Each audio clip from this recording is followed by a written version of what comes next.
Hello dear all, I am Santosh Wagh and welcome to channel Learn English by Sandhya Wagh.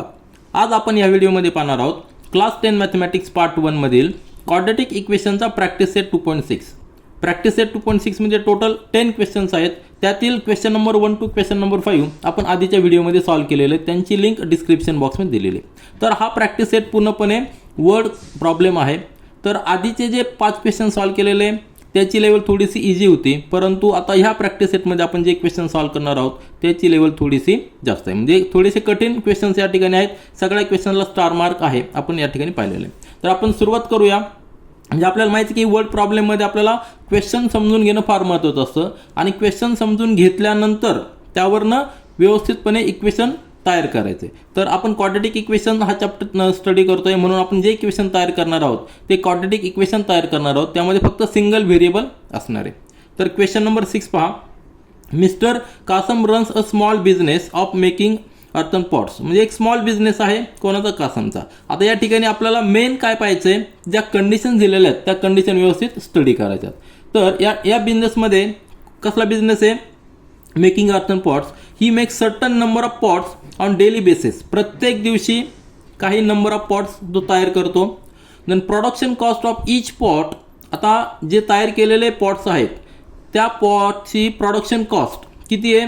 ₹40 more than 10 times total number of pots he makes in 1 day. म्हणजे एका दिवसामध्ये जेवढे pots तो बनवतो त्याच्या 10 puts, त्याच्या 10 पट plus ₹40 add करायची. ही एका पॉटची प्रोडक्शन कॉस्ट असणार आहे. ही कंडिशन फार महत्त्वाची आहे, त्यावरून आपल्याला इक्वेशन फॉर्म करायचं आहे. आणि त्यानंतर if production cost of all pots per day is ₹600. म्हणजे एका दिवसामध्ये सपोज त्यांनी काही नंबर पॉट्स बनवले, त्या टोटल नंबर ऑफ पॉट्सची प्रोडक्शन कॉस्ट जर ₹600 असेल तर आपल्याला काय फाइंड करायचं आहे? Find the production cost of 1 pot and number of pots he makes per day. अतिशय सिंपल क्वेश्चन आहे. आपण रफमध्ये व्यवस्थित समजून घेऊया. त्यानंतर एकदा का आपण इक्वेशन फॉर्म केलं, इक्वेशन सॉल्व करणं आपण आधीच्या प्रॅक्टिस सेटमध्ये पाहिलेले आहेत. वेगवेगळ्या डिफरंट मेथड्स आहेत. म्हणजे सगळ्यात सोपी मेथड म्हणजे फॅक्टरायझेशन मेथड. फॅक्टरायझेशन मेथड जर अप्लाय नाही झाली तर आपण फॉर्म्युला देखील यूज करून डायरेक्ट रूट्स फाइंड आउट करू शकतो, किंवा कम्प्लिटिंग द स्क्वेअर मेथड देखील आपण अप्लाय करू शकतो. तर लक्षात घ्या, मिस्टर कासम आहे. मिस्टर कासम, आपण समजू की एक पॉट तयार करतोय. पॉटचा शेप साधारणतः असा आहे, आपण अजून केलेलं आहे. आता हा जो पॉट आहे, ह्या पॉटची किंमत तो कशी ठरवतो? तर नंबर ऑफ पॉट्स तो बनवतो. एका दिवसामध्ये तो जो काही नंबर ऑफ पॉट्स बनवतो त्या नंबर ऑफ पॉट्सवरनं त्याची प्रोडक्शन कॉस्ट आहे. सपोज आता एक्झाम्पल समजून घेण्यासाठी या ठिकाणी कासमने 4 पॉट्स बनवले, तर एका पॉटची किंमत किती असणार आहे? प्रोडक्शन कॉस्ट किती असणार आहे? तर 4 पॉट्स आहेत, तर ह्या 4 पॉट्सचा 10 पट करायचं आहे, इंटू 10 करायचं, बरोबर ना? More than 10 times plus ₹40 add करायची. म्हणजे ही जी काही किंमत येणार आहे 40 प्लस 40 म्हणजे ₹80 एका पॉटची किंमत असणार आहे. पण कधी? जर त्याने एका दिवसामध्ये 4 पॉट्स बनवले तर. हे आपण प्रॅक्टिकल एक्झाम्पल घेतलेलं आहे. आपल्या एक्झाम्पलमध्ये वेगळी कॉस्ट येणार आहे. समजून घेण्यासाठी फक्त मी इक्वेशन कसं मांडलेलं आहे. आता व्हेरिएबलमध्ये आपण समजून घेऊया. हे नंबर्समध्ये आपण लक्षात घेतलं आहे. व्हेरिएबलमध्ये नंबर्स, जे एक्स नंबर्स त्याने एका दिवसामध्ये बनवले, तर एका पॉटची किंमत किती असणार आहे? त्याला 10 ने मल्टिप्लाय करायचं आहे. 10 इंटू एक्स प्लस 40 ॲड करायचे. जी काय किंमत येईल ती एका पॉटची किंमत असणार आहे. जेव्हा एक्स नंबर ऑफ पॉट्स बनवतो, हे जे पॉट्स समजा एक्स नंबर्स असतील तर त्याला 10 ने मल्टिप्लाय करायचं प्लस 40 ॲड करायचं. जी काय किंमत येईल ती एका पॉटची किंमत असणार आहे. म्हणजे एका पॉटची किंमत आपल्याला इन टर्म्स ऑफ एक्स मिळालेली आहे. मग आपल्याला काय दिलेलं आहे? जर त्यांनी टोटल प्रोडक्शन कॉस्ट ₹600 जर असेल तर एका पॉटची किंमत आणि नंबर ऑफ पॉट्स आपल्याला फाइंड आउट करायचे. म्हणजे तुमच्या लक्षात आलं, ही जी ब्रॅकेटमध्ये किंमत आहे ही एका पॉटची किंमत आहे. आलं लक्षात? म्हणजे ही जी आहे 10x प्लस 40 ही एका पॉटची किंमत आहे. आणि नंबर ऑफ पॉट्स किती आहेत? एक्स. म्हणजे एका पॉटची किंमत एवढी आहे. त्याला नंबर ऑफ पॉट्सने जर आपण मल्टिप्लाय केलं तर एका दिवसाचा टोटल प्रोडक्शन कॉस्ट ती किती दिलेली आहे? 600. म्हणजे इक्वेशन कसं फॉर्म केलं तुमच्या लक्षात आलं? ही एका पॉटची किंमत आहे 10x प्लस 40. हे नंबर ऑफ पॉट्स आहेत. नंबर ऑफ पॉट्स इंटू एका पॉटची किंमत, दोघांचं मल्टिप्लिकेशन केल्यानंतर आपल्याला total production cost per day येणार आहे. म्हणजे हे इक्वेशन झालेलं आहे. हे जर इक्वेशन आपण एक्सपांड केलं तर क्वाड्रॅटिक इक्वेशन तयार होतं आणि क्वाड्रॅटिक इक्वेशन सॉल्व्ह केलं की आपल्याला x ची व्हॅल्यू मिळणार आहे. म्हणजे इक्वेशन फॉर्म करणं अतिशय महत्त्वाचं आहे. क्वेश्चनमधनं व्यवस्थित कंडिशन समजून घेऊन इक्वेशन फॉर्म केलं की आपलं 50% 60% काम या ठिकाणीच कंप्लीट झालेलं असतं. तर आपण हे समजून घेतलं आहे. आता फेअरमध्ये व्यवस्थित लिहूया. आता सोल्युशन पहा. Let Kasam makes total number of pots per day equal to X numbers. X numbers आपण घेतलेले number of pots per day. Therefore production cost per pot as per given condition किती असणार आहे 10 × x + 40 ही झाली production cost of per pot. आपल्याकडे total cost दिलेली आहे. Total production cost of all pots per day. एका दिवसामध्ये जेवढे काही पॉट्स बनवले त्यांची सगळ्यांची प्रोडक्शन कॉस्ट ₹600 आहे. मग ती कॉस्ट कशी काढू शकतो आपण. फॉर्म्युला आहे आपल्याकडं की number of pots per day into production cost per pot equal to total production cost of all pots per day. Simple आहे हे. आपल्याला सिंपल मॅथमॅटिक्समध्ये देखील लगेच कळतं. म्हणजे नंबर ऑफ पॉट्स किती एक्स. एका पॉटची किंमत आहे 10x + 40. Total cost is ₹600. Simple equation झालेलं आहे. याला जर आपण एक्सपांड केलं तर इक्वेशन काय येणार आहे x × 10 म्हणजे 10x² 10x² प्लस x × 40 म्हणजे 40x = 600. आता सगळे नंबर्स एका ठिकाणी घ्या, एका बाजूला घ्या, राईट साईडला 0 ठेवा. म्हणजेच काय येईल किंवा या ठिकाणी आता 10 आहे तर 10ने आपण सगळीकडे डिवाइड करू म्हणजे आपल्याला सिम्प्लिफाय होईल. म्हणजेच काय डिवाइड each टर्म बाय 10. मग काय होईल 10x² divided by 10 plus 40x divided by 10 = 600 divided by 10. Simplify करतो आपण फक्त. म्हणजेच काय येईल x² plus 4x = 60. Simple equation झालेलं आहे आपलं.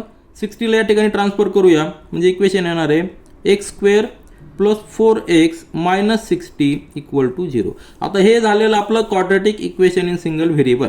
हे इक्वेशन बनवणं फार महत्त्वाचं आहे. हे इक्वेशन आपलं फॉर्म झालेलं आहे.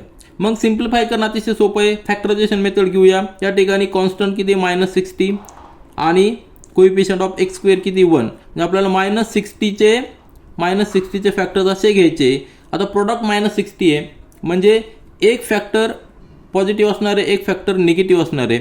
त्यामध्ये देखील आता ॲडिशन आपल्याला पॉझिटिव्ह पाहिजे म्हणजे मोठा फॅक्टर पॉझिटिव्ह असणार आहे, छोटा फॅक्टर निगेटिव्ह असणार आहे. मोठा फॅक्टर आपण या ठिकाणी +10 घेऊया, छोटा फॅक्टर 6 म्हणजे 10 × 6 -60 आणि +10 - 6 म्हणजे +4. म्हणजे आपण +4ला डिवाइड करणार, स्प्लिट करणार 10x - 6x यामध्ये लिहूया आपण या ठिकाणी. नेक्स्ट स्टेपमध्ये x² plus 10x - 6x - 60 = 0. 4 term झालेल्या आहेत. त्यामुळे आता 2चे ग्रुप करूया आणि कॉमन फॅक्टर घेऊया. तर ह्या 2 हा एक ग्रुप असणार आहे, हा एक ग्रुप असणार आहे. ह्या ग्रुपपासनं आपल्याला कॉमन घेता येईल x.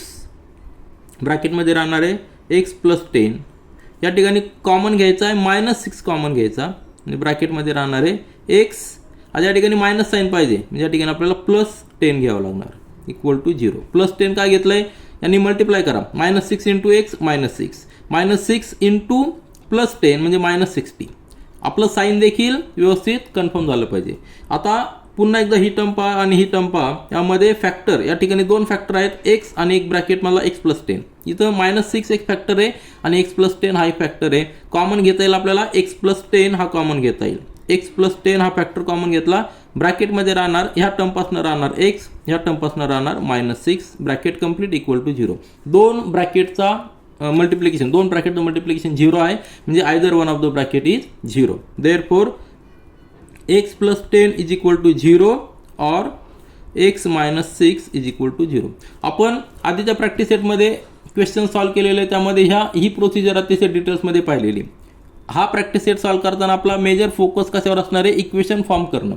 दिलेल्या कंडिशनवरनं व्यवस्थितपणे इक्वेशन फॉर्म करणं. आता ही इथपर्यंत आल्यानंतर देअरफॉर x = -10 और x = +6. पण आपण x अजून केलेला आहे की number of pots cannot be negative. Therefore x cannot बी = -10. का कारण की number of pots cannot be negative. बरोबर आहे की नाही. म्हणून x = -10 हे आन्सर चुकीचं आहे म्हणून आपण लिहू शकतो. Therefore x = 6. आणि एक्स आपण अजून केलेला आहे number of pots that he makes per day. Therefore आपण आन्सर लिहूया. नंबर ऑफ पॉट्स मिळालेले आहे, त्याच्यावरून आपण प्रोडक्शन कॉस्ट देखील कॅल्क्युलेट करू शकतो. प्रोडक्शन कॉस्ट कशी येणार आहे? प्रोडक्शन कॉस्ट आपण आधी पाहिलेली की that is equal to 10 into X plus 40. म्हणजेच एक्सची व्हॅल्यू जर पुट केली आपण 10 into 6 plus 40 that is equal to 60 plus 40 म्हणजे 100. प्रोडक्शन कॉस्ट किती आलेली आहे? प्रोडक्शन कॉस्ट पर पॉट आलेली आहे. ही प्रोडक्शन कॉस्ट म्हणजे आपलं ₹100 आलेली आहे. आपण टॅली करू शकतो. कसं टॅली करू शकतो?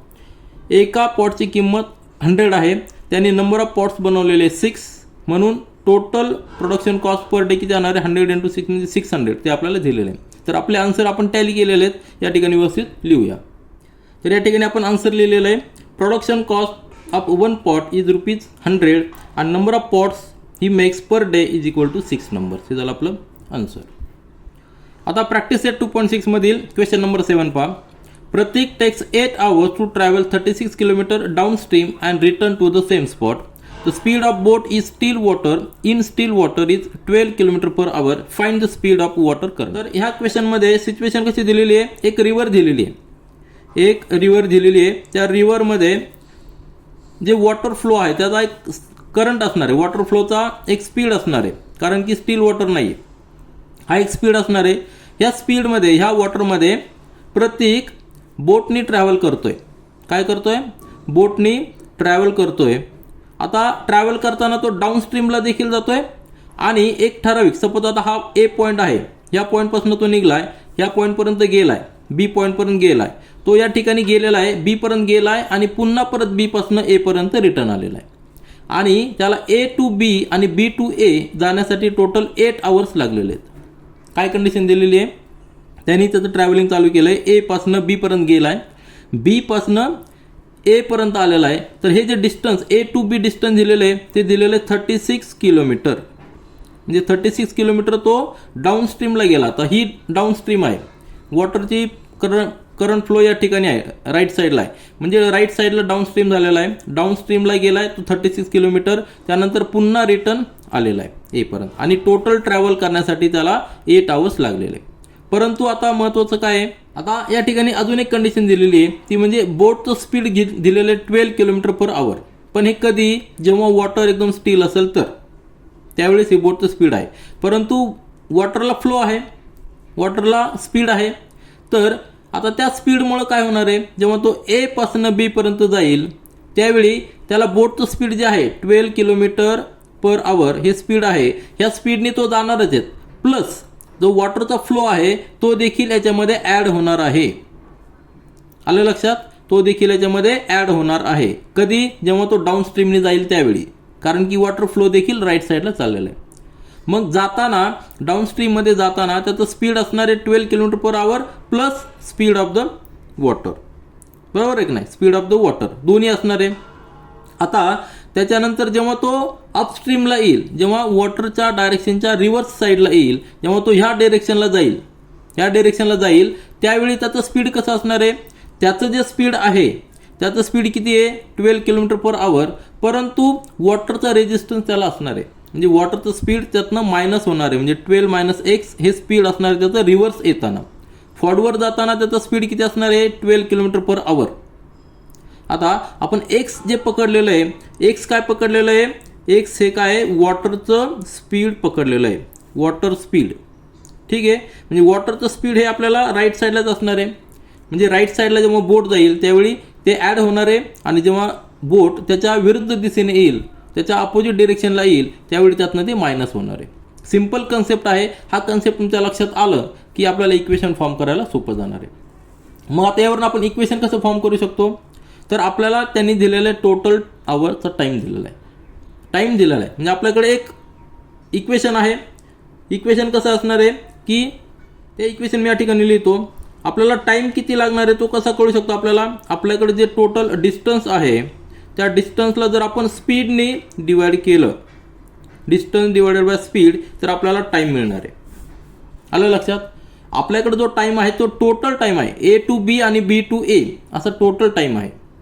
मग आपल्याला इक्वेशन फॉर्म करणं सोपं जाणार आहे. टाईम आपल्याला दिलेला किती 8 आवर टाईम दिलेला आहे आणि डिस्टन्स किती असणार आहे 2 पार्ट डिस्टन्स असणार आहे. 36 किलोमीटर डाऊन स्ट्रीमला म्हणजेच 36 हे डिस्टन्स आहे, पण त्यावेळी स्पीड किती असणार आहे 12 + x, कारण आपण डाऊन स्ट्रीमला जातोय. 12 + x हे स्पीड असणार आहे आणि प्लस अजून डिस्टन्स आपण ट्रॅव्हल करतोय रिव्हर्स रिटर्न येताना ते डिस्टन्स असणार आहे पुन्हा एकदा 36 किलोमीटर, परंतु स्पीड असणार आहे 12 - x. त्यावेळी आपल्याला रिव्हरचं जे स्पीड आहे वॉटरचं जे स्पीड आहे ते सबट्रॅक्ट करावं लागणार आहे. म्हणजे हा जो डिस्टन्स अपॉन स्पीड आहे, हा जो टाईम आहे, हा टाईम आपल्याला डाऊन जाताना लागणार आहे आणि हा जो टाईम लागणार आहे तो आपल्याला अप येताना लागणार आहे. साहजिकच या ठिकाणी आपल्याला जेव्हा आपण रिव्हर्स रिटर्न येईल त्यावेळी आपल्याला जास्त टाईम लागणार आहे. तर हे इक्वेशन आपण तयार केलेलं आहे. हे इक्वेशन जर आपण व्यवस्थित एक्सपांड केलं, व्यवस्थित सॉल्व्ह केलं तर आपल्याला क्वाड्रॅटिक इक्वेशन मिळणार आहे आणि त्यावरून आपण एक्सची व्हॅल्यू फाइंड आउट करणार. ही रफ आयडिया एकदा तुम्हाला आली की आपल्याला इक्वेशन फॉर्म करणं सोपं जातं. हे फार महत्त्वाचं आहे, कारण की वर्ड प्रॉब्लेममध्ये आपल्याला क्वेश्चन समजून घेणं फार महत्त्वाचं असतं. त्यामध्ये ज्या कंडिशन्स दिलेल्या असतात त्या कंडिशन्सवरनं इक्वेशन फॉर्म करायचं असतं. तर आपण रफमध्ये पाहिलं आहे, आता फेअरमध्ये व्यवस्थित लिहूया. आता सोल्युशन पहा. Let the speed of water current x km/h आपण अजूम केलेलं आहे आणि हेच आपल्याला फाइंड आउट करायचं आहे. आणि आपल्याला गिवन काय आहे speed of the boat 12 km/h हे आपल्याला गिवन आहे. त्याचबरोबर distance between 2 places is 36 kilometre हे देखील गिवन आहे. त्यानंतर आता आपल्याला time required to cover distance of 36 kilometre in downstream of water, म्हणजे आपण वॉटरच्या डिरेक्शनने जेव्हा जातो त्यावेळी आपल्याला टाइम किती लागणार आहे त्याला आपण T1 म्हटलंय. टाईमचा फॉर्म्युला आपल्याला माहिती आहे की डिस्टन्स अपॉन स्पीड. आता या ठिकाणी स्पीड हे बोटचं असणार आहे का नाही, वॉटरचं असणार आहे का नाही, तर ते स्पीड वेगळं असणार आहे. त्याला आपण स्पीड 1 म्हटलेलं आहे. ते स्पीड कसं असणार आहे, टाईम आहे 36 परंतु स्पीड असणार आहे speed of boat plus speed of water current, कारण जे आपण डाऊन स्ट्रीमने जातो वॉटरचा स्पीड आपल्याला या ठिकाणी ॲड होणार आहे. म्हणून साहजिकच जेव्हा स्पीड ॲड होईल तेव्हा आपल्याला टाईम कमी लागणार आहे. आता म्हणून T1 = 36 डिस्टन्स आहे, speed of boat is 12 plus speed of water is x, म्हणजे आपल्याला पहिलं इक्वेशन मिळालेलं आहे, पहिला जो टाईम मिळालेला आहे तो आपल्याला मिळालेला T1 = 36/12 + x. आता अशाच पद्धतीने जेव्हा आपण बोट रिव्हर्स आणतो रिटर्न आणतो त्यावेळी अपस्ट्रीमने येतो आणि त्यावेळी आपल्याला time required to cover distance of 36 kilometre, म्हणजे अपस्ट्रीमला येताना ऑफ द वॉटर टाइम असणार आहे तो डिस्टन्स सेम असणार आहे परंतु स्पीड या ठिकाणी वेगळं असणार आहे. त्याला आपण स्पीड 2 म्हणू. आणि ते स्पीड कसं असणार आहे speed of the boat minus speed of the water current, कारण आपण रिव्हर्स डायरेक्शनने येतो. म्हणून आता जेव्हा आपल्याला स्पीड कमी होईल त्यावेळी साहजिकच टाईम जास्त लागणार आहे. टोटल टाईम आपल्याला 8 आवर दिलेला आहे, परंतु जो टोटल टाईम 8 आवर आहे तर त्या 8 आवरपैकी जाताना आपल्याला कमी वेळ लागणार आहे परंतु येताना जास्त वेळ लागणार आहे. म्हणजे जर आपण ओरली पाहिलं रँडमली पाहिलं तर आपण असं समजू शकतो की 4 आवर जाताना 4 आवर येताना, पण असं नाही आहे. तर 4 आवर जाताना नाही लागणार, जाताना आपल्याला कमी वेळ लागणार आहे, येताना जास्त वेळ लागणार आहे, कारण की येताना आपलं स्पीड कमी झालेलं आहे. कशामुळं वॉटरचा करंट आपण अपोजिट डिरेक्शन येत असल्यामुळे वॉटरचा स्पीड जो आहे तो आपलं स्पीड रिड्यूस करणार आहे. म्हणून या ठिकाणी येताना आपल्याला जास्त वेळ लागणार आहे. म्हणून T2चा फॉर्म्युला T2 आलेला आहे. डिस्टन्स 36 आहे आणि स्पीड 12 - x. 12 स्पीड ऑफ बोट आहे आणि x आपण काय केलेलं आहे speed of the water current अजून केलेलं आहे. मग आपल्याला दुसरं इक्वेशन देखील मिळालेलं आहे T1 आणि T2. म्हणजे आपल्याला टोटल टाईम दिलेला आहे 8 आवर दिलेला आहे. टोटल टाईम जो आहे आपला 8 आवर तो कसा T1 + T2, जायचा टाईम आणि यायचा टाईम. म्हणजे आपण जर ॲड केला दोन्ही इक्वेशनमध्ये तर आपलं काय येणार आहे 36/12 + x हा T1 प्लस 36/12 - x = 8. तर हे इक्वेशन आपल्याला फॉर्म करणं फार महत्त्वाचं आहे. या स्टेपपर्यंत आपण आलो की आपलं जवळपास 50-60% काम कंप्लीट झालेलं आहे. त्याच्यानंतरची प्रोसिजर आपल्याला माहिती आहे, अतिशय सिंपल आहे. आता याला जर आपण थोडं व्यवस्थित रिअरेंज केलं, रिअरेंज कसं करणार आहे 12 + x आणि 12 - x आपण या ठिकाणी डिव्हिजनमध्ये कॉमन घेऊ आणि दोन्हीकडं मल्टिप्लाय करू. आता नंतरचे सगळे मॅथमॅटिकल रूल्स आहे आपले 12 + x ब्रॅकेटमध्ये आणि 12 - x आणि हा 12 - x ने याला मल्टिप्लाय करायचं आहे 36 × 12 - x plus 36 × 12 + x that is = 8.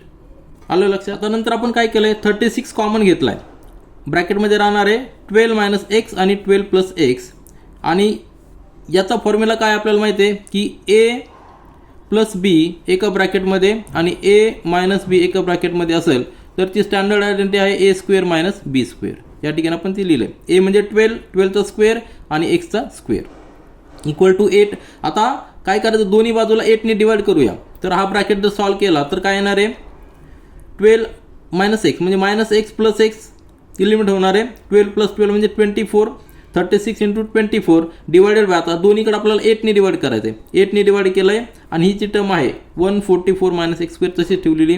इकडं 8 आणि हा 8 जाणार आहे. नंतर या ठिकाणी 8 म्हणजे 8, 8 3 जा 24 म्हणजे काय येणार आहे 108. देअरफॉर नेक्स्ट सोल्युशन काय असणार आहे 108 इक्वल टू, आता हा 144 मायनस एक्स स्क्वेअर तिकडे घेऊया आपण, 144 मायनस एक्स स्क्वेअर हे झालं इक्वेशन. आता याला जर आपण अजून सिम्प्लिफाय केलं तर सिम्प्लिफाय केल्यानंतर काय येणार आहे, इक्वेशनमध्ये 144 जो आहे तो कॉन्स्टंट आहे आणि त्याचबरोबर 108 देखील कॉन्स्टंट आहे. सगळ्या टर्म आपण ही मायनस एक्स स्क्वेअर राईट साईडला घेऊ, ती प्लस होणार आहे. X square is equal to 144 तिकडेच ठेवू आणि मायनस 108 आपण तिकडे घेऊ म्हणजे तो सबट्रॅक्शन होणार आहे. दोघांचं सबट्रॅक्शन किती आलेलं आहे 144 मायनस म्हणजे या ठिकाणी आलेलं आहे 36.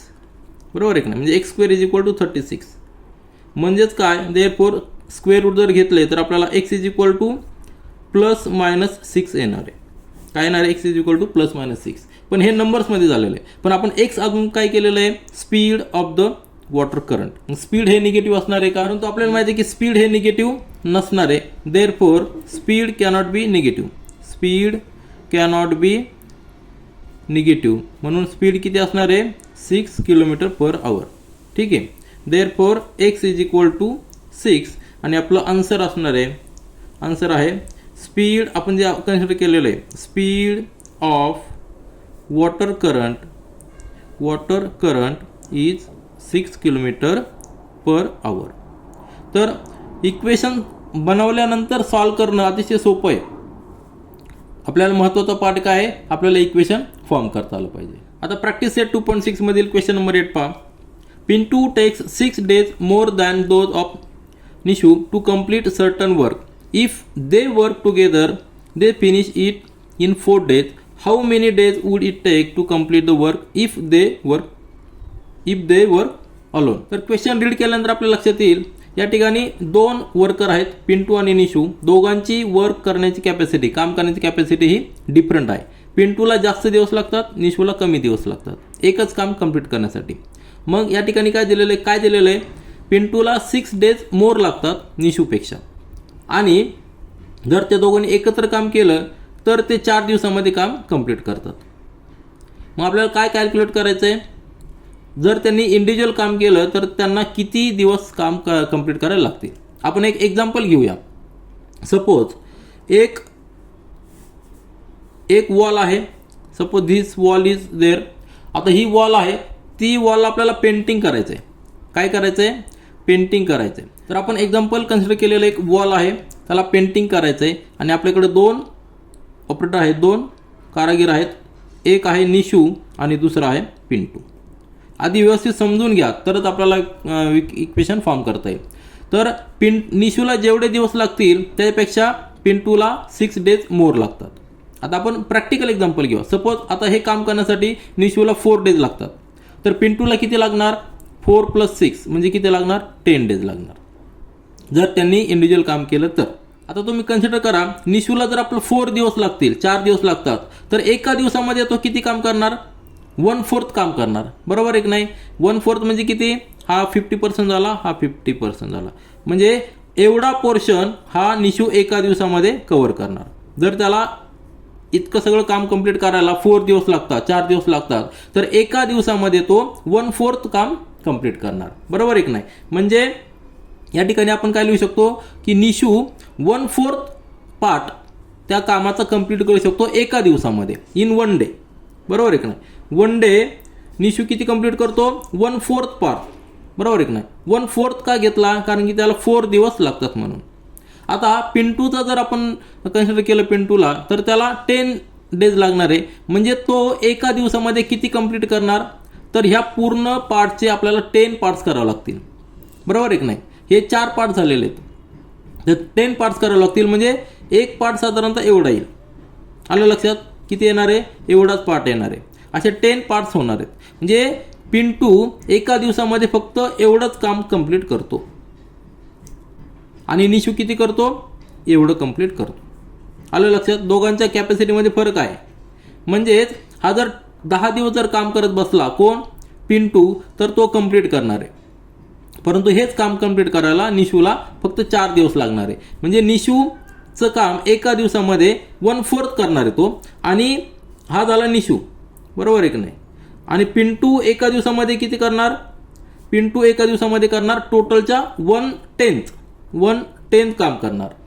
आलं लक्षात? म्हणजे एका दिवसामध्ये पिंटू एवढंच कन्सिडर करणार, एवढंच काम करणार, आणि निशू किती करणार? एवढं कंप्लीट करणार. आलं लक्षात? कारण की दोघांची कॅपॅसिटी वेगळी. हे तुमच्या लक्षात आलं? तर एका दिवसामध्ये काम किती कंप्लीट करणार? निशू 1/4 करणार आणि पिंटू 1/10 करणार. कारण की आपण काय कन्सिडर केलेलं आहे? निशूला हे काम कंप्लीट करायला 4 दिवस लागतात, पिंटूला हे काम कंप्लीट करायला 10 दिवस लागणार, कारण की निशूपेक्षा 6 दिवस त्याला जास्त लागतात. आता हे नंबर्समध्ये घेतलेले. आपण जर व्हेरिएबलमध्ये घेतलं तर व्हेरिएबलमध्ये देखील आपण असं घेऊ शकतो. समजा निशूला समजा x दिवस लागत असतील. काय लागत असतील? x दिवस जर काम कंप्लीट करायला लागत असतील, तर पिंटूला किती लागणार? पिंटूला लागणार आहे x + 6, कारण की 6 दिवस त्याला जास्त लागतात. मग 1 डेमध्ये एका दिवसामध्ये निशू किती काम करणार? 1/, नंबर ऑफ डेज किती लागणार त्याला? 1/x, बरोबर आहे की नाही? आणि 1 डे पिंटू किती काम कंप्लीट करणार? इक्वल टू 1/, पिंटू किती करणार काम? 1/x + 6. आलं लक्षात? एका दिवसामध्ये आपण काय कन्सिडर करतो? एका दिवसामध्ये किती कंप्लीट करणार? हा कन्सेप्ट समजून घेणं फार महत्त्वाचं आहे. आपण या ठिकाणी नंबर्स घेतलेले आहेत. यावरनं देखील पुन्हा एकदा रिवाइज करा. निशूला एक काम करायला 4 दिवस लागतात, त्यावेळी पिंटूला त्यापेक्षा 6 दिवस जास्त, म्हणजे 10 दिवस लागणार आहे. जर याला 4 दिवस लागतात तर एका दिवसामध्ये तो 1/4 पार्ट कंप्लीट करणार. साहजिक आहे, एका दिवसामध्ये 1/4, दुसऱ्या दिवसामध्ये 1/4, तिसऱ्या 1/4 आणि चौथ्या दिवसामध्ये फिनिश करणार. म्हणजे 4 दिवसामध्ये त्याचं काम कंप्लीट होणार आहे. म्हणजे एका दिवसामध्ये त्याची कॅपॅसिटी किती आहे? 1/4 काम कंप्लीट करण्याची. आणि तेच काम कंप्लीट करण्यासाठी पिंटूला किती लागणार आहे? टोटल 10 दिवस लागणार आहे. म्हणजे एका दिवसामध्ये तो 1/10 पार्ट तो कंप्लीट करणार आहे. सेकंड डेला तो अजून 1/10, नंतर 1/10 असं कंप्लीट करत 10 दिवसामध्ये तो कंप्लीट करणार आहे. म्हणजे एका दिवसाची त्याचं काम किती करतोय ते आपण कसं कॅल्क्युलेट करतो? 1/, number of days he required. 1/, number of days. आता या ठिकाणी नंबर ऑफ डेज आपण व्हेरिएबलमध्ये x पकडलं तर निशूला एका दिवसामध्ये तो 1/x एवढं काम कंप्लीट करणार, आणि पिंटू 1/x + 6 एवढं काम कंप्लीट करणार. आलं लक्षात? हे व्हेरिएबलमध्ये आहे. मग आता त्यांनी काय दिलेलं आहे? Together they finish it in 4 days, बरोबर आहे की नाही? Together they finish in 4 days. मग आपण हे इक्वेशन कसं लिहू शकतो? एका दिवसामध्ये निशू एवढं काम कंप्लीट करतो, पिंटू एवढं काम कंप्लीट करतो. दोघांचं जर एका दिवसामध्ये ॲड केलं तर किती होणार आहे ते? 1/x + 1/x + 6. हे झालं पिंटूचं काम आणि हे झालं निशूचं काम. एका दिवसामध्ये दोघांनी एकत्र केलं तर साहजिकच जास्त होणार आहे. म्हणजे पिंटूचं काम इथपर्यंत आहे आणि प्लस निशूचं काम अजून ॲडिशन होणार आहे, एवढं होणार आहे, बरोबर आहे ना? हे काय असणार आहे? पिंटूचं काम असणार आहे. म्हणजे दोघांनी जर एकत्र काम केलं तर किती होणार आहे? साधारणतः एवढं काम होणार आहे. आलं लक्षात? म्हणजेच, आणि त्यावेळी त्यांना नंबर ऑफ डेज किती लागतात? जर एकत्र काम केलं तर ते नंबर ऑफ डेज किती असणार आहेत? 4 डेज आहेत. म्हणजे एका दिवसामध्ये, बरोबर आहे की नाही? आता हे जे काम केलेलं आहे ते असणार आहे 1/4 काम, कारण की टोटल नंबर ऑफ डेज किती? 4 आहेत. म्हणजे आपण या ठिकाणी लिहू शकतो 1/4. आता हे इक्वेशन कसं आलं तुमच्या लक्षात आलं का? त्यासाठी आपण सेपरेट एक फिगर घेऊया, कारण ह्या फिगरमध्ये आपण नंबर ऑफ डेज वेगळे घेतले ते. आता सपोज प्रॅक्टिकली पहा, हे जे काम आहे, वर्क आहे, याला आपल्याला पेंटिंगच करायचं समजूया. तर दोघांनी जर एकत्र काम केलं तर त्याला 4 दिवस लागतात, हे दिलेलं आहे. 4 दिवस लागतात म्हणजे एका दिवसामध्ये ते काम कंप्लीट करणारे हा पोर्शन दोघं मिळून एकत्र जेव्हा करतात त्यावेळी एवढा पोर्शन कंप्लीट करणार आहे, बरोबर आहे की नाही? ह्या पोर्शनमध्ये दोघांचं काम असणार एका दिवसामध्ये. तर एका दिवसामध्ये आपल्याला माहिती आहे की निशूची कॅपॅसिटी 1/x आहे, पिंटूची कॅपॅसिटी 1/x + 6 आहे. आलं लक्षात? म्हणजेच काय झालेलं आहे, हे जे काम आहे टोटल, हे काम 1/4 पार्ट आहे. 1/4 पार्ट का आहे? कारण की त्यांना टोटल 4 दिवस लागतात. एका दिवसामध्ये 1/4 पार्ट कंप्लीट करणार. म्हणून हा जो 1/4 पार्ट आहे, तो 1/4 पार्ट कसा कन्सिडर करणार आपण? एका दिवसाचा पार्ट आहे. हा जो पार्ट आहे तो एका दिवसाचा पार्ट आहे. सेकंड दिवसामध्ये ते एवढं कंप्लीट करणार एकत्र, तिसऱ्या दिवसामध्ये एवढं कंप्लीट करणार, चौथ्या दिवसामध्ये एवढं कंप्लीट करणार. म्हणजे हा 1/4 पार्ट आहे, एका दिवसाचा पार्ट आहे. टोटल त्यांना 4 डेज लागतात.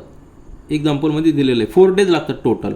म्हणजे काय असणार आहे, एका दिवसामध्ये 1/4 बरोबर एक नाही, हा जो पार्ट असणार आहे हा तो टोटलच्या 1/4 असणार आहे. 1/4 = हे निशूचं काम आणि पिंटूचं काम 1/x + 6. हे निशूचं काम झालेलं आहे आणि हे काम झालेलं आहे पिंटूचं काम झालेलं आहे. आणि दोघांचं एकत्र केलं तर 1/4 पार्ट होणार आहे. कारण की टोटल 4 डेज लागतात. एका दिवसामध्ये 1/4 पार्ट कंप्लीट होणार आहे. त्यापैकी 1/x हा निशूचा आहे आणि 1/x + 6 हा पिंटूचा आहे. तर हे इक्वेशन जे फॉर्म केलेलं आहे ते इक्वेशन फार महत्त्वाचं आहे. आणि त्यानंतर आपल्याला इक्वेशन सॉल्व्ह करणं माहिती आहे. तर एवढी एक रफ आयडिया तुमच्या लक्षात आली असेल. ही रफ आयडिया घेताना महत्त्वाचं काय आहे की एका वर्करची पर डे कॅपॅसिटी किती आहे ते आपल्याला कॅल्क्युलेट करता आली पाहिजे. तर आता हे रफमध्ये समजून घेतल्यानंतर आपण फेअरमध्ये लिहूया. आता सोल्युशन पहा. Let Nishu takes x days to complete certain work. Therefore Pintu will require x + 6 days to complete the same work. कारण की गिवन आहे, कारण 6 दिवस त्याला पिंटूला जास्त लागतात, म्हणून x + 6 days to complete the same work. आता work done by Nishu in 1 day. जर त्याला टोटल x दिवस लागत असतील तर एका दिवसामध्ये तो 1/x एवढंच काम कंप्लीट करणार आहे. आणि त्याचबरोबर पिंटू किती कंप्लीट करणार एका दिवसामध्ये? 1/x + 6. आता हे दोन आपल्याला एका दिवसाचं त्यांचं काम मिळालेलं आहे. एका दिवसामध्ये एवढं वर्क त्यांनी कंप्लीट केलं आहे, एका दिवसामध्ये पिंटूनी एवढं वर्क कंप्लीट केलेलं आहे. आता if both work together they require 4 days. या ठिकाणी दिलेलं आहे they require 4 days. Therefore in 1 day both finish 1/4 part of the total work. जर त्यांना 4 दिवस लागत असतील एक काम कंप्लीट करायला, एकत्र काम केल्यानंतर, तर एका दिवसामध्ये ते 1/4 पार्ट कंप्लीट करणार आहे. आलं लक्षात? किती? 1/4 पार्ट कंप्लीट करणार आहे. मग आपण लिहू शकतो therefore we can write if both work in together. जर दोघं जर एकत्र काम करत असतील तर कशा पद्धतीने लिहू शकतो आपण? Work done by Nishu in 1 day plus work done bye Pintu in 1 day. दोघांचं काम एकत्र करावं लागणार आहे. आणि त्यावेळी ते काम किती असणार आहे? Work done in 1 day if both work together. जेव्हा ते एकत्र काम करतील तेव्हा दोघांचं एकत्र असणार आहे. ते किती असणार आहे? एका दिवसाचं काम निशूचं आहे 1/x, पिंटूचं आहे 1/x + 6 आणि दोघांनी एकत्र केल्यानंतर ते 1/4 पार्ट कंप्लीट करतायत. त्या ठिकाणी दिलं कारण त्यांना 4 दिवस लागत आहेत. म्हणजे एका दिवसामध्ये ते 1/4 पार्ट कंप्लीट करणार आहे. आणि एका दिवसामध्ये याचं वर्क किती आहे? 1/x आणि निशूचं वर्क किती आहे? 1/x आणि पिंटूचं 1/x + 6. म्हणजे इक्वेशन आपलं तयार झालेलं. हे इक्वेशन तयार करणं फार महत्त्वाचं आहे. इथपर्यंत आपण आलो की आपलं प्रॉब्लेम सॉल्व्ह होतं. आता याच्यानंतर सगळं मॅथमॅटिकल कॅल्क्युलेशन आहे. मॅथमॅटिकल कॅल्क्युलेशन म्हणजे या ठिकाणी आपण काय करणार? क्रॉस मल्टिप्लिकेशन घेणार. x + 6 या ठिकाणी आलेला आहे, हा x या ठिकाणी आलेला आहे आणि दोघांचं मल्टिप्लिकेशन घेतलं = 1/4. सॉल्व्ह करा. आता हा 4 या ठिकाणी ट्रान्सफर केला. x + 6 म्हणजे 2x + 6 आणि हा x × x + 6 या ठिकाणी ट्रान्सफर केला. म्हणजे 8x + 24 = x² + 6x. नंतर एका साईडला घ्या x² + 6x, हा 8x - x - 24 म्हणजे इक्वेशन आलेलं आहे x² - 2x - 24. हे झालं क्वाड्रॅटिक इक्वेशन. आता त्यानंतरचा पार्ट अतिशय सिंपल आहे. आपण फॅक्टरायझेशन मेथड घेऊन x ची व्हॅल्यू फाइंड आउट करू शकतो. महत्त्वाचं काय आपल्याला? हे इक्वेशन आपल्याला फॉर्म करता आलं पाहिजे. आता हे इक्वेशनवरनं पुन्हा एकदा समजून घ्या. 1/x हा जो पार्ट आहे हा निशूचा पार्ट आहे. एका दिवसामध्ये तो एवढं कंप्लीट करतोय. आणि 1/x + 6 हा पिंटूचा पार्ट आहे, तो एका दिवसामध्ये कंप्लीट करतो. दोघांनी एका दिवसामध्ये जर काम एका दिवसामध्ये एकत्र काम केलं तर एका दिवसामध्ये ते 1/4 पार्ट कंप्लीट करतात. कारण की त्यांना टोटल 4 डेज लागतात. एकत्र काम केल्यानंतर 4 डेज लागतात. म्हणजे एका दिवसामध्ये 1/4 पार्ट ते कंप्लीट करतात. हे इक्वेशन आपलं फॉर्म झालं आहे. त्यावरून आपण हे क्वाड्रॅटिक इक्वेशन तयार केलेलं आहे. x² - 2x - 24 = 0. आता याला आपण सिम्प्लिफाय करू. फॅक्टरायझेशन मेथड यूज करू. फॅक्टरायझेशन मेथडमध्ये -24 जो आहे, -24 चे आपण फॅक्टर्स घ्यायचे. -24 × 1 म्हणजेच -24 चे फॅक्टर्स घ्यायचे. 1 काय आहे? तो x² चा कोएफिशियंट आहे. -24चे फॅक्टर्स कसे येणार आहे, इथे या ठिकाणी प्रॉडक्ट मायनस आहे म्हणजे साहजिकच एक फॅक्टर निगेटिव्ह आहे, एक फॅक्टर पॉझिटिव्ह आहे. तर पॉझिटिव्ह निगेटिव्ह मधला मोठा फॅक्टर कुठला असणार आहे, ॲडिशन निगेटिव्ह आहे म्हणजे मोठा निगेटिव्ह असणार आहे. याचे फॅक्टर्स किती असतात, 6 × 4 बरोबर आहे की नाही. 6 आणि +4 -6 + 4 म्हणजे 24 मल्टिप्लिकेशन आलेलं आहे आणि ॲडिशन जर केली तर -2 आलेले. मग तेच आपल्याला या ठिकाणी लिहायचं आहे. तर कशा पद्धतीने लिहू शकतो आपण, तर याचे फॅक्टर्स आपण लिहू शकतो x² -6x + 4x -24 = 0. म्हणजे -2x ला आपण स्प्लिट केलेलं आहे. 2 ग्रुप करा आणि कॉमन घ्या. x कॉमन घेतला तर x - 6 एका ब्रॅकेटमध्ये आणि या ठिकाणी 4 कॉमन घेतला तर x - 6 एका ब्रॅकेटमध्ये. म्हणजे पुन्हा एकदा x - 6 हा कॉमन येईल, त्यानंतर ब्रॅकेटमध्ये राहणार, या ठिकाणी x राहणार, या ठिकाणी +4 राहणार = 0. दोन ब्रॅकेटचा प्रॉडक्ट 0 आहे म्हणजेच आयदर x - 6 = 0 और x + 4 = 0. म्हणजेच x = काय आलेला 6 और x = -4. परंतु x आपण कन्सिडर केलेले नंबर ऑफ डेज, तर नंबर ऑफ डेज निगेटिव्ह असणार आहे का, therefore x cannot be equal to -4 का, number of days cannot be negative, बरोबर आहे की नाही, कॅनॉट बी निगेटिव्ह. म्हणून आपल्याला x ची व्हॅल्यू आलेली 6. देअरफॉर x या ठिकाणी लिहूया, देअरफॉर x = 6. आता आपण x कन्सिडर केलेला आहे number of days required by Nishu आणि पिंटूला किती लागणार आहे त्यापेक्षा 6 डेज मोर. तर आपण आन्सर या ठिकाणी लिहूया. तर आपला आन्सर आलेला आहे number of days required by Nishu to complete the certain work is 6. म्हणजे अलोनमध्ये एका सिंगल वर्क जर त्यांनी केलं, सेपरेट वर्क केलं तर निशूला 6 डेज लागणार आहे आणि पिंटूला 12 डेज लागणार आहे. आता हे आपला आन्सर आलेला आहे. आपला आन्सर आपण टॅली करू शकतो. कशा पद्धतीने तर पाहूया. आता आपला आन्सर आपण टॅली करूया. कसं, तर निशूला किती दिवस लागतात, 6 डेज लागतात. पिंटूला किती लागतात, त्यापेक्षा 6 डेज प्लस म्हणजे 6 + 6 म्हणजे 12 डेज. आता जेव्हा निशू वर्क करतो तर तो वर्क किती करणार, 6 डेमध्ये कंप्लीट करणार. पुन्हा एकदा आपलं एक्झाम्पल घ्या. ही जी वॉल आहे याला आपल्याला पेंटिंग करायचं आहे. निशू जर याला पेंटिंग करायचं असेल तर 6 डेजमध्ये कंप्लीट करणार. म्हणजे या ठिकाणी जर आपण एका दिवसाचं काम पाहिलं निशूचं तर ते किती असणार आहे, 1/6 पार्ट, बरोबर आहे की नाही, किती असणार आहे 1/6 पार्ट. तर याचा 1/6 जर पार्ट आपण केला तर किती येणार, 1 2 3 4 5 6 म्हणजे एवढा पार्ट हा निशू एका दिवसामध्ये कंप्लीट करतो. आलं लक्षात, किती करतो, एका दिवसामध्ये कंप्लीट करतो. परंतु त्याचबरोबर पिंटूने जर अलोन काम केलं तर त्याला 12 डेज लागणार. हेच काम कंप्लीट करायला 12 डेज लागणार आहे. म्हणजे एका दिवसामध्ये पिंटू किती काम करणार, तर याचा एवढंच काम करणार, बरोबर. हा एवढा पोर्शन त्याचा पिंटूचा असणार आहे. पण जेव्हा दोघं एकत्र काम करतील त्यावेळी हा निशूचा पार्ट प्लस पिंटूचा पार्ट ॲड होणार आहे. म्हणजे पिंटूचा पार्ट जो आहे हा पिंटूचा पार्ट आहे, हा पिंटूचा पार्ट त्यामध्ये ॲड होणार आहे. आलं लक्षात. म्हणजे हे जे काम झालेलं आहे ते दोघांचं एकत्र काम झालेलं आहे एका दिवसामध्ये. मग आता जर एका दिवसामध्ये एवढं काम कंप्लीट होत असेल तर नेक्स्ट डेमध्ये किती काम कंप्लीट होणार आहे, इथपर्यंत जाणार. ते नेक्स्ट डेमध्ये इथपर्यंत जाणार, बरोबर आहे की नाही. कारण की हा जो पोर्शन आहे हा पोर्शन निशूचा असणार आहे आणि हा पोर्शन पिंटूचा असणार आहे. पुन्हा हे झालं सेकंड डेपर्यंत. थर्ड डेपर्यंत हा निशूचा पोर्शन येईल आणि पिंटूचा पोर्शन एवढा येईल, हा येईल. आणि त्याच्यानंतर चौथ्या दिवशी हा पिंटूचा पोर्शन आणि निशूचा पोर्शन, म्हणजे 4 डेजमध्ये हे दोघं कंप्लीट करणार. आणि आपल्याला तेच दिलेलं आहे, जर एकत्र काम केलं तर ते 4 डेजमध्ये कंप्लीट करू शकतात. म्हणजे आपण हे टॅली देखील करू शकतो. कन्सेप्ट आपला अजून क्लिअर करण्यासाठी मी या ठिकाणी एक्सप्लेन केलेलं आहे. आता यानंतर प्रॅक्टिस सेट 2.6 मधील क्वेश्चन नंबर 9 पहा. If 460 is divided by a natural number, question is 6 more than 5 times the divisor and remainder is 1. Find the question and divisor. आता या ठिकाणी आपल्याला सिंपल, हे एक्झाम्पल अतिशय सिंपल आहे, फक्त आपल्याला बेसिक कन्सेप्ट माहीत पाहिजे. जेव्हा आपण डिव्हिजन करतो त्यावेळी या ठिकाणी जो नंबर असतो त्याला आपण डिव्हिडंड म्हणतो. काय म्हणतो, डिव्हिडंड म्हणतो. त्यानंतर ज्याने डिवाइड करतो त्याला आपण डिव्हिजर म्हणतो, बरोबर आहे की नाही. आणि जे काय या ठिकाणी नंबर्स येतील त्याला आपण क्वेश्चन म्हणतो, बरोबर आहे. तर हे आपल्याला माहिती आहे. आणि त्यानंतर प्रोसिजर केल्यानंतर या ठिकाणी जे नंबर येईल त्याला आपण रिमाइंडर म्हणतो, ठीक आहे. तर हे आपल्याला माहिती आहे. मग यामध्ये रिलेशन कसं आहे, तर रिलेशन कसं आहे, हा जो डिव्हिडंड आहे, डिव्हिडंड इज इक्वल टू हा डिव्हिजर इंटू क्वेश्चन, बरोबर आहे, डिव्हिजर इंटू क्वेश्चन, आणि यामध्ये ॲड करायचं, या दोघांच्या मल्टिप्लिकेशनमध्ये ॲड करायचं रिमाइंडर. ठीक आहे, आता हे आपल्याला माहीत आहे, मग याचा जो वापर आपण या ठिकाणी करणार आहोत. हे सगळं बेसिक मॅथमॅटिक्स आहे, याचा जो वापर या ठिकाणी करायचा आहे.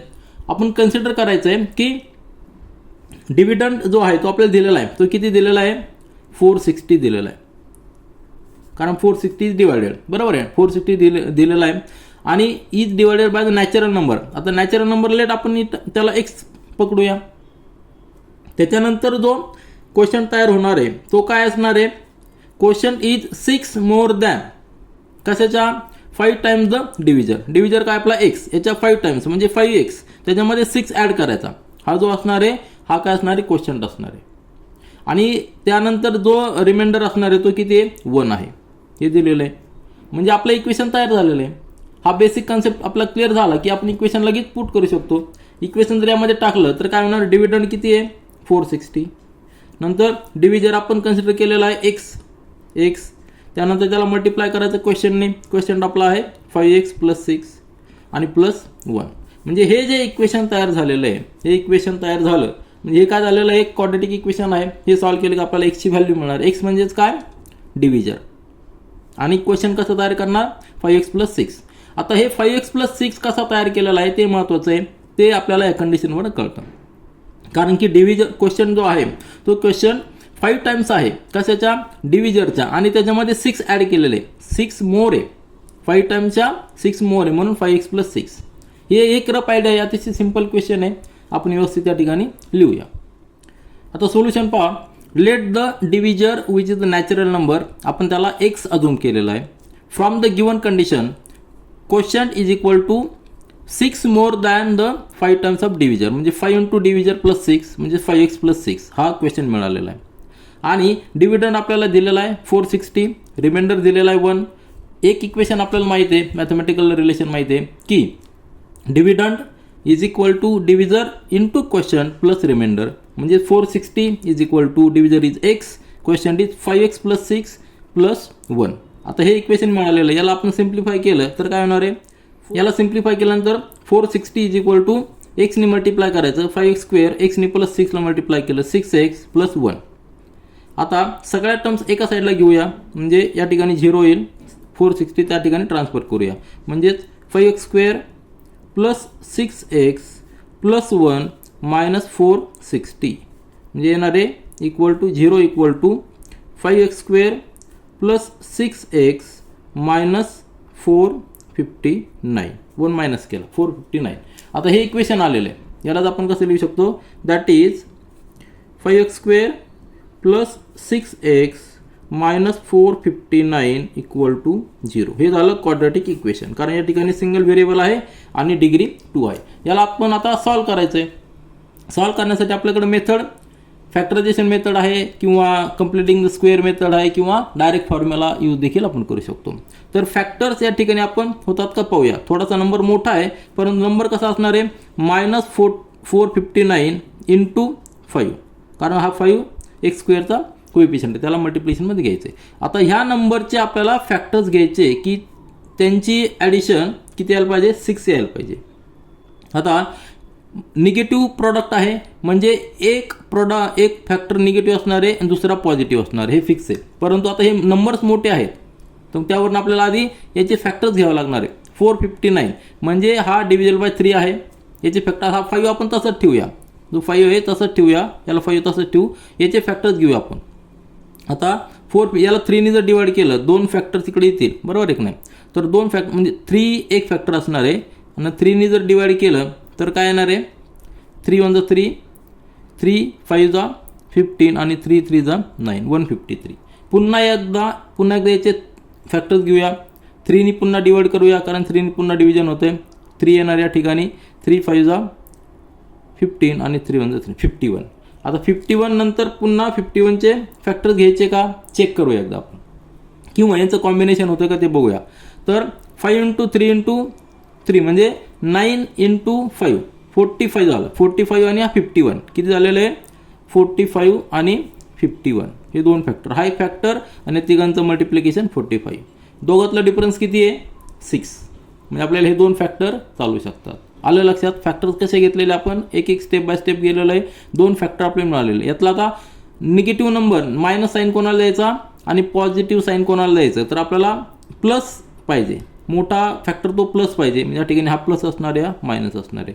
1 + 1 मायनस का आहे? कारण की त्यांचं सबट्रॅक्शन, त्यांचं मल्टिप्लिकेशन निगेटिव्ह आहे. म्हणजे दोन फॅक्टर आलेले आहेत. आपण 6x ला स्प्लिट करूया. Therefore we can write 5x² + 51. आता या ठिकाणी +51 आधी घ्यायचा का -45 आधी घ्यायचा तो बघा. कारण की 5 आणि 45 मध्ये कॉमन आहे, 51 आणि 5 मध्ये कॉमन नाही आहे. मग त्या ठिकाणी आपण 45 या ठिकाणी घेऊया. म्हणजे -45 -45x + 51x -459 = 0. आलं लक्षात? आता या ठिकाणी ह्या दोन टर्मचा ग्रुप करा, ह्या दोन टर्म ग्रुप करा.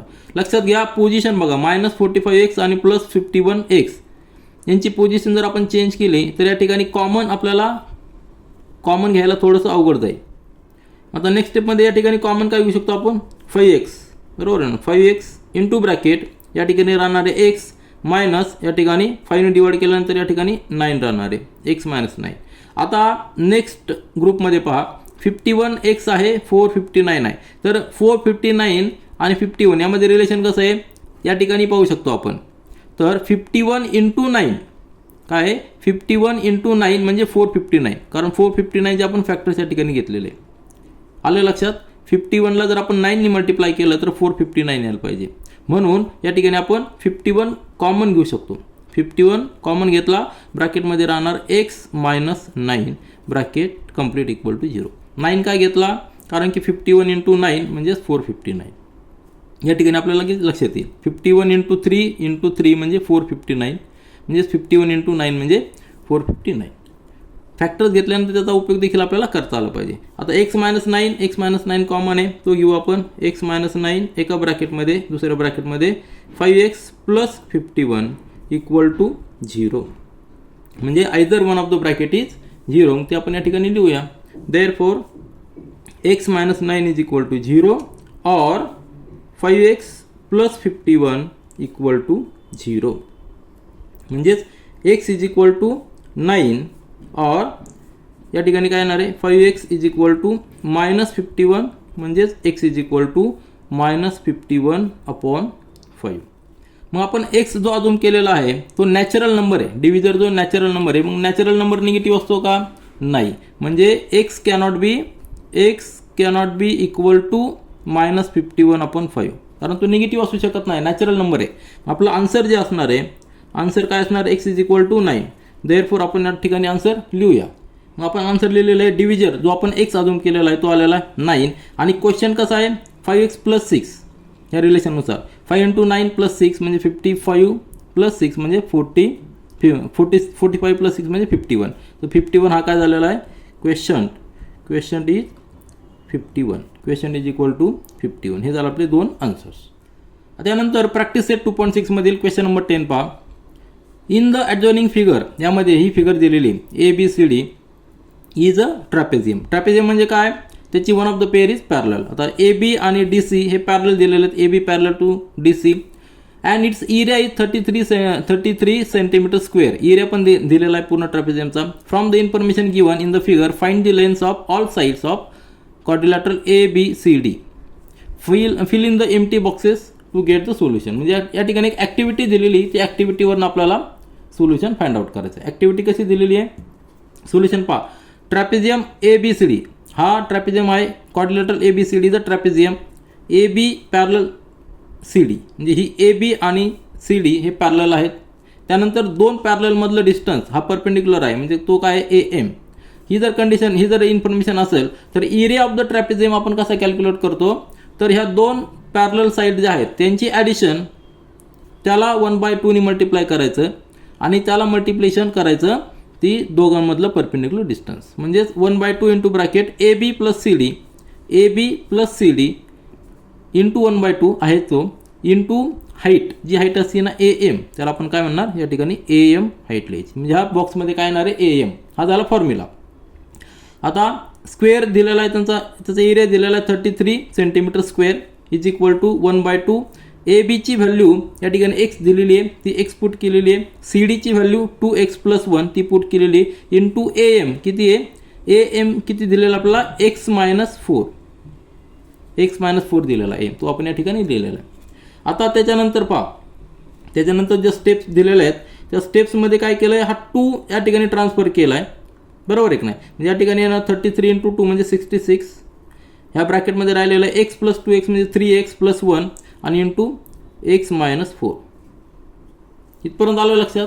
काय केलं, 2 फक्त या ठिकाणी ट्रान्सफर केला आणि ब्रॅकेट व्यवस्थित लिहिलेला आहे. म्हणजे 66 = 3x + 1 एका ब्रॅकेटमध्ये, दुसऱ्या ब्रॅकेटमध्ये x - 4 हा ब्रॅकेट असणार आहे. ठीक आहे.